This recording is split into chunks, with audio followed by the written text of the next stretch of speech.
लिए या फिर हम तैयार होंगे। चौथा पद हम गाएंगे यीशु की मुसीबत।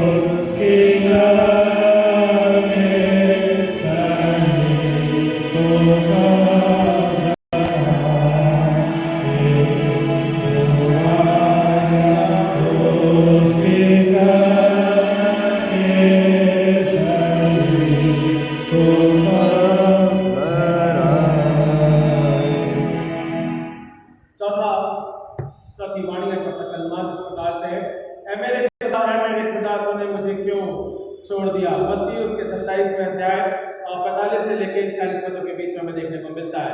वर्स 45 to 46 मत्ती उसका 27वां अध्याय। डॉक्टर गिलबर्ट मैसी मैं विनती करता हूँ कि वो सामने आए और परमेश्वर के वचन के तहत चौथे वचन से हमें आशीष और अनुग्रह बताएं। माइक सेट भाई।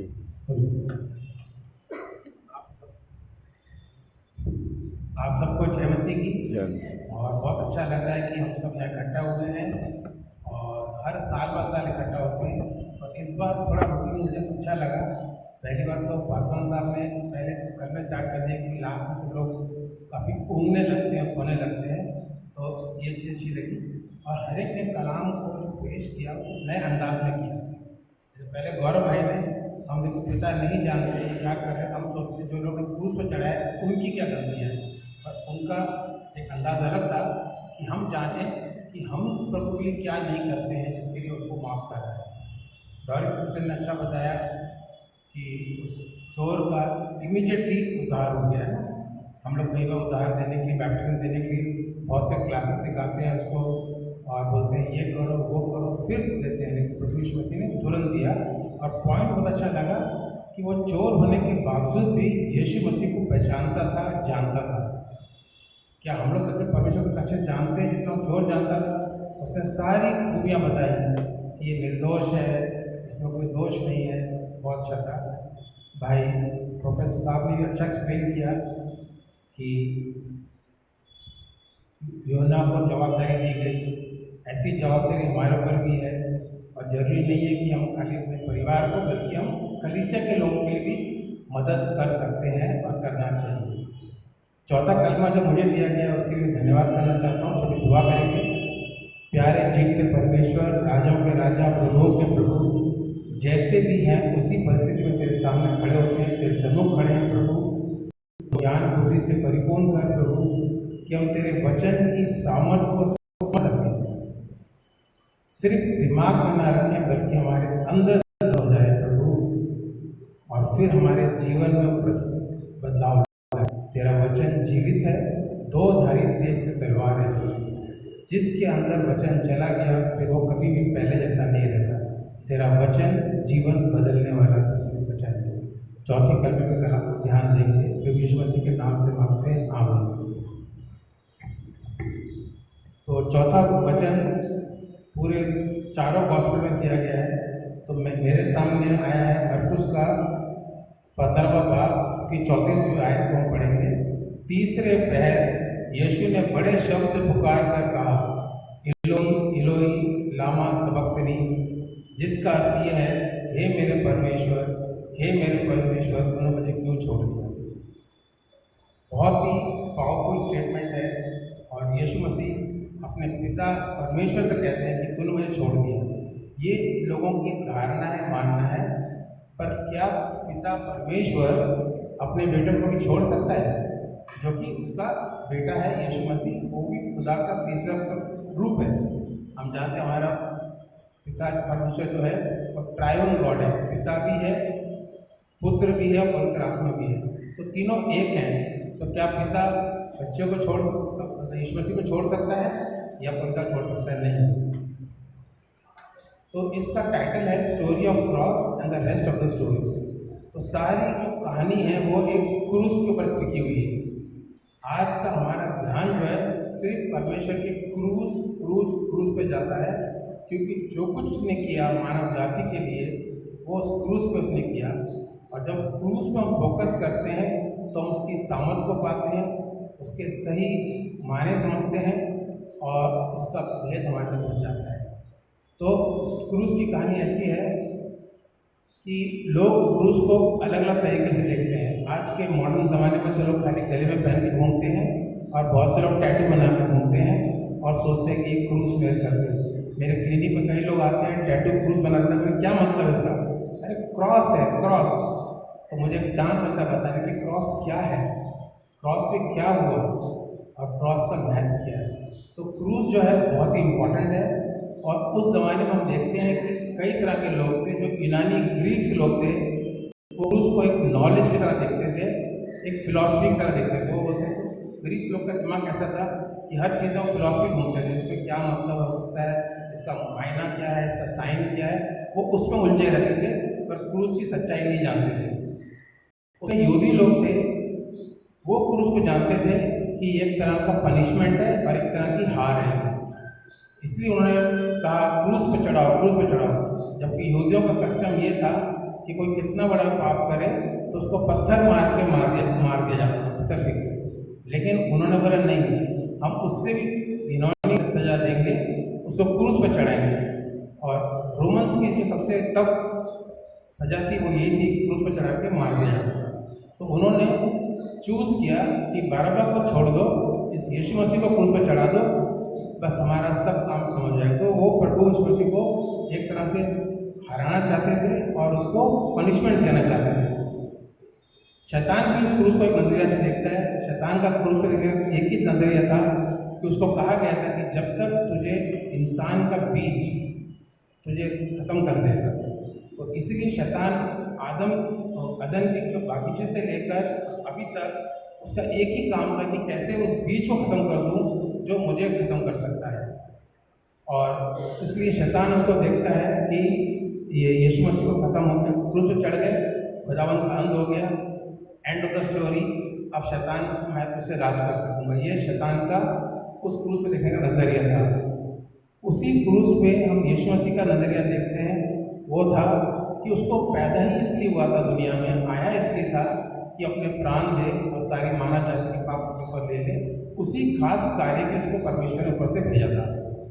और हम क्रिश्चियन लोग जो हैं अब उसको क्रूस को अलग मायने से देखते हैं कि वो हमारे लिए एक जीत का संकेत है, ट्रायम्फ है, विक्ट्री है, सैल्वेशन है, डिलीवरेंस है। यानी हमारे जीवन में जीत आती है और हम जयवंत हो जाते हैं, हमारा उद्धार होता है, हमारा वापस छुटकारा होता है। तो शैतान जो है वो सोचता है कि मैंने यीशु मसीह को क्रूस में मरवा दिया, पिलातुस के द्वारा, यहूदियों के द्वारा, न्यायोजक के द्वारा, और मेरा काम पूरा हो गया। लेकिन यीशु पर हम क्रिश्चियन लोग जानते हैं कि क्रूस जो है वो प्रभु की सामर्थ और सेल्वेशन, सब पावर टू सेल्वेशन, उसके द्वारा ही हमारा उद्धार हुआ है। प्रभु यीशु मसीह ने सिर्फ जो एक काम नहीं किया, क्रूस पे जान दी, और सिर्फ उस जान देने की वजह से, उसके लहू बहाने के द्वारा ही हमारे पापों की क्षमा हुई है और अब हम लोग पाप रहित हो चुके हैं। जब प्रभु क्रूस पर चढ़ाया गया तो अलग अलग जगह पर अलग अलग तरीके से उसका नज़रिया देखा जा रहा था। स्वर्ग में हम देखते हैं पिता परमेश्वर, जो यीशु मसीह के पिता भी थे, वो ऊपर से खुश हो रहे थे कि बेटे जिस काम के लिए तुझे मैंने भेजा तुझे कर लिया। और उन्होंने एक स्टेटमेंट दिया होगा, वेल डन माई सन।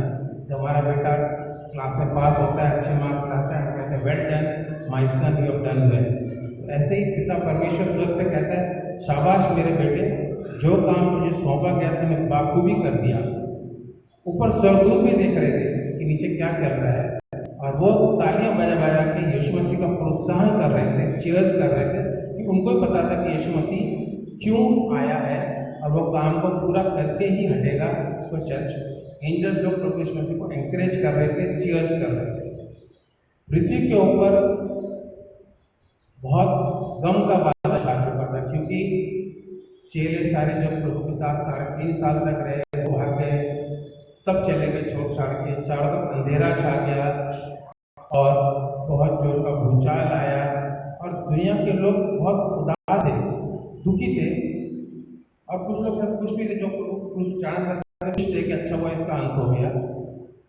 लेकिन यहाँ और जो रोमन्स लोग थे वो प्रभु यीशु मसीह का मजाक उड़ा रहे थे और उसको कहते हैं तू राजा है बता तू तेरा कौन सा। तो इस तरह हम देखते हैं कि अलग अलग तरीके से लोग प्रभु को उस पर देख रहे थे, लेकिन जो कुछ प्रभु का जो उस क्रूस पे अंत मर गए वहाँ कहानी खत्म नहीं हुई, अभी कहानी आगे है। और वो थी तीसरे दिन जब यीशु मसीह क्रूस पे से मर के दफन हुए, गाड़े गए और तीसरे दिन जी उठे। और जी उठने के बाद से उनकी एक्चुअल स्टोरी स्टार्ट होती है, यानी इंसान की सबसे बड़ी जो अंत होता है वो मौत होता है और मौत के बाद सब कहते हैं दी एंड, बस खत्म। उसकी जब मर जाता है घर पे लाते हैं उसका नाम तक नहीं लेते, कोई नहीं कहेगा डॉक्टर मैसी आए बोले बॉडी आई है, यानी इंसान का मौत के बाद अंत हो जाता है। लेकिन यीशु मसीह की कहानी इस मौत के बाद शुरू होती है जब तीसरे दिन वो जी उठते हैं। हम जानते हैं कि शैतान के पास नरक की चाबी है और यीशु मसीह के पास स्वर्ग की चाबी है।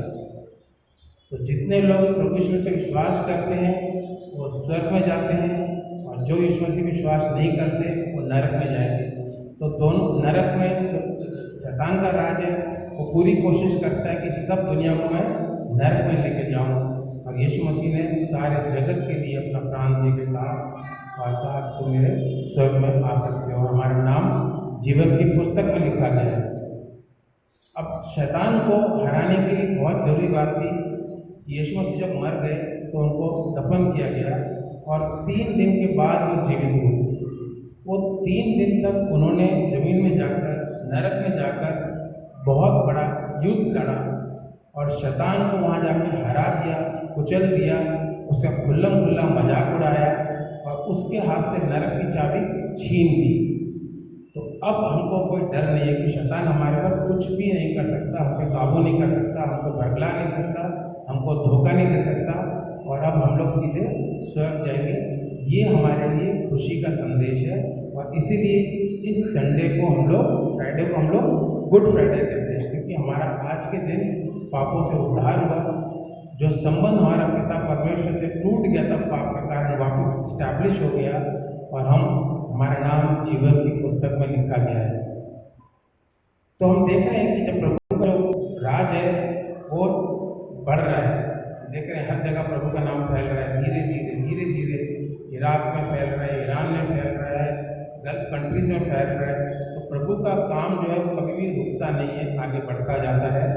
और उस क्रूस के ऊपर, उस क्रूस के नीचे अगर हम अपने आप को ध्यान लगाते हैं तो बहुतों का जीवन बदल जाता है। और उस क्रूस के ऊपर यीशु मसीह ने अपनी सारी राइट्स, अपनी सारी एबिलिटी, अपने पावर और अथॉरिटी को नीचे रख दिया, ताक में रख दिया और एक हम्बल, नम्र होकर उसने क्रूस पे जान दी। वो चाहिए तो कुछ भी कर सकता था, बिना कुछ करे भी सारे दुश्मनों को हरा सकता था, लेकिन नहीं, उसको अपना विश्व में लहू बहाना था, इसलिए खुशी वो पिता की मर्जी पूरे करने के लिए क्रूस पे चढ़ा। और जब हम एम्प्टी क्रॉस को देखते हैं तो हमें निराशा नहीं होती, हमें खुशी होती है कि इस क्रूस पे आज से 2025 साल पहले यीशु मसीह को चढ़ाया गया, लेकिन अब यीशु मसीह इस क्रूस पे नहीं है, वो जीवित परमेश्वर हमारे साथ है, हमारे बीच में, हमारे अंदर है। तो जो एम्प्टी क्रॉस है उसी हम पावर को समझने के देखेंगे कि बहुत ही, जैसे डॉरिस ने कहा था कि उस क्रूस के ऊपर एक बहुत बड़ा ग्रेट एक्सचेंज हुआ।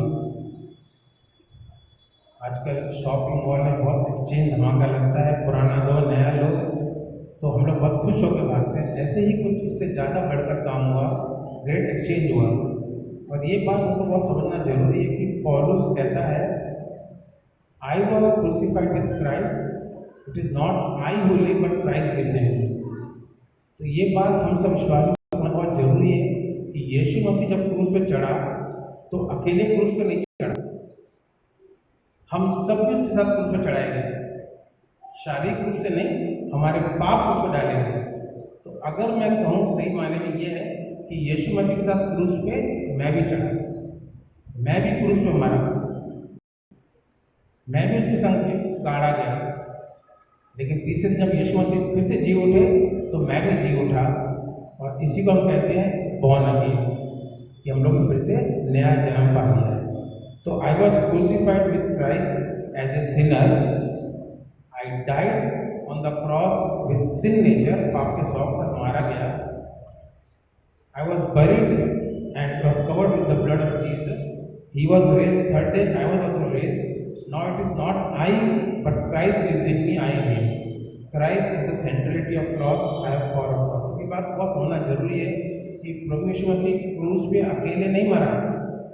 ये बहुत मेरी आई ओपनर का जो वर्ष पढ़ा है, लेकिन इसको पर्सनली मैंने कभी नहीं लिया।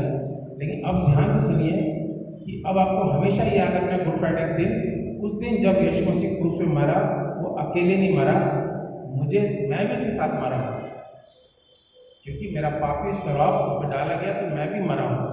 और फिर जब वो मर के गाड़ा गया तो मैं भी गाड़ा गया हूँ, जब वो जीवित हुआ तो मैं भी जीवित हुआ हूँ, और अब मेरा नया जन्म हो चुका है। अब हमारे अंदर से पाप का स्वभाव निकल गया है, पाप का स्वभाव निकल चुका है। क्रॉस के ऊपर बहुत सी ऐसी फिलॉसफी थी और धर्मों की, वो सब वहाँ पर ख़त्म कर दी जाती हैं, और शैतान का खुल्लम खुल्ला प्रभु ने तमाशा बनाया, उसको हमेशा के लिए हरा दिया। और क्रूस हमको ये भी सिखाता है कि यीशु मसीह जो आए थे वो पर्पस के लिए आए थे, उनको जान देनी थी, और ट्रेडिशनली हम इस बात को हमेशा याद करते हैं। 7वां वचन कहता है कि at the 9th hour Jesus cried with loud voice, Eloi Eloi lama sabachthani, which means my God, why have you forsaken me? अये मेरे खुदा तूने मुझे क्यों छोड़ दिया। आपने पूरी बाइबल में पढ़ा होगा, कहीं पर भी यीशु मसीह ने परमेश्वर को गॉड कहकर संबोधित नहीं किया, हमेशा पिता कह के कहा, क्योंकि उसको पता था कि उसका पिता है वो। लेकिन सिर्फ इस जगह पर उसने पिता नाम यूज करते हुए माई गॉड यूज किया। तो इसका रीज़न इतना खास हम समझ नहीं सकते, लेकिन इतना समझ सकते हैं कि शायद उस समय, कुछ समय के लिए, जब हमारे पाप, सारे जगत के पाप यीशु मसीह पे लाद दिए गए, खुदा बाप जो स्वर्ग में है वो पाप को देख नहीं सकता, तो शायद कुछ क्षण के लिए अपना मुंह फेर लिया होगा। लेकिन फिर भी वो अपने बेटे को छोड़ता नहीं है, भूलता नहीं है। हमारी गलत फहमी है कि प्रभु ने छोड़ दिया, प्रभु ने, पिता ने फिर कभी बेटे को छोड़ा नहीं, हमेशा उसके साथ था, पर कुछ थोड़े समय के लिए छोड़ दिया था। अभी हम देखते हैं कि जबूर साम्स 139 7-12 और रोमन्स 8:38 से 39 में बताया गया है कि जिस तरह पिता परमेश्वर अपने बेटे को कभी नहीं छोड़ता, ऐसे ही पिता परमेश्वर हमें कभी नहीं छोड़ता। तो उसमें दिखाया गया कि पिता जो है वो हमको कभी नहीं छोड़ता, और लिखा है कि उसके प्यार से हमें कोई भी अलग नहीं कर सकता। पिता का प्यार हमारे लिए इतना ज़्यादा है, परमेश्वर पिता का, कि हमें उससे कोई अलग नहीं कर सकता। और पिता परमेश्वर जो है वो हम सबसे अनंत काल के जीवन, अनंत काल से प्यार करता है। और साम 139:7 लिखा है, वो कहता है कि where can I go from your spirit और where can I flee from your presence, our God is everywhere in everything I do. तो हमें प्रभु उसमें पिता परमेश्वर की आत्मा से कहाँ जा सकते हैं? कहीं नहीं जा सकते, क्योंकि परमेश्वर पिता ने यीशु मसीह के जाने के बाद पवित्र आत्मा सबके अंदर एक डिपॉजिट करके दे दी गई है, डाउन पेमेंट, और वो हमारे साथ रहती है, वो हमारी मेंटर है और हमें हमेशा याद दिलाती है, और हमारी हर प्रार्थना पवित्र आत्मा है जो पिता परमेश्वर के पास लेके जाती है। तो ये हमको नहीं मानना चाहिए कि पिता कभी हमको छोड़ सकता है। तो एक्चुअली क्या हुआ, खुदा बाप ने तो परमेश्वर को नहीं छोड़ा, अपने बेटे को नहीं छोड़ा, लेकिन हम लोग को ऐसा फीलिंग आती है, कई बार हमें भी लगता है यार अगर परमेश्वर आत्मा हमें नहीं छोड़ता तो मेरे जीवन में तकलीफें क्यों आती हैं, बीमारियाँ क्यों आती हैं, दुख क्यों आते हैं, मेरा इतना लॉस क्यों होता है, क्यों मेरा कोई काम सक्सेसफुल नहीं होता। तो ये हमारी फीलिंग्स है, लेकिन एक्चुअली रियलिटी में परमेश्वर कभी भी अपने बच्चों को, अपने फर्जंद को नहीं छोड़ता और हमेशा उनके साथ बना रहता है। ऐसे ही कई बार बच्चे कहते हैं कि मेरे माँ बाप मुझसे प्यार नहीं करते, दूसरे से ज़्यादा करते हैं, मुझे कम करते हैं। तो ये भी हमारी फीलिंग है, लेकिन सच्चाई है। अगर माँ से पूछो या पिता से पूछो तो कहेगा मेरे लिए सारे बच्चे इक्वली प्रिय हैं, क्योंकि वो सबको प्यार करते हैं। जब जमीन में इंसानी होने के बावजूद हम अपने बच्चों को इतना प्यार कर सकते हैं, तो स्वर्गीय पिता क्यों हमसे प्यार नहीं करेगा? तो हमसे बहुत प्यार करता है। मदर टेरेसा ने एक बार ये बात कही थी कि मैं इतना प्रभु की सेवा करती हूँ, इतना काम करती हूँ, लोग सब देखते हैं, पर कोई मेरा हाथ बटाने नहीं आता, कोई मेरे लिए दुआ नहीं करता। यानी उसको कैसे लगा कि शायद मेरा कोई साथ नहीं दे रहा है, लेकिन पिता परमेश्वर नहीं छोड़ता। ये हमारी फीलिंग हो सकती है, पर छोड़ता कभी नहीं है। रोमियो 8:37-19 लिखा है कि no in all this things we are more than conquerors through him who loved us. तो प्रभु यीशु मसीह ने हमको अनंत काल से प्यार किया है, और इतना प्यार किया कि हम जीवन से ही बढ़कर हैं। तो हम लोग जीते हुए लोग हैं, हारे हुए लोग नहीं हैं। तो क्रूज की कहानी वहाँ ख़त्म नहीं होती, हमारे जीवन में अभी तक उसकी सामर्थ्य काम कर रही है, और हम प्रभु यीशु मसीह बढ़ते जा रहे हैं। और यहाँ लिखा है कि कोई भी चीज़ हमको उसके प्यार से अलग नहीं कर सकती, ना मौत, ना जिंदगी, ना फरिश्ते, ना दुष्टात्माएँ, ना प्रेजेंट ना फ्यूचर, कोई भी और ना गहराई ना चौड़ाई, कोई भी चीज़ हमको परमेश्वर पिता के प्रेम से अलग नहीं कर सकती। प्रभु आप सबको आशीष देते हैं।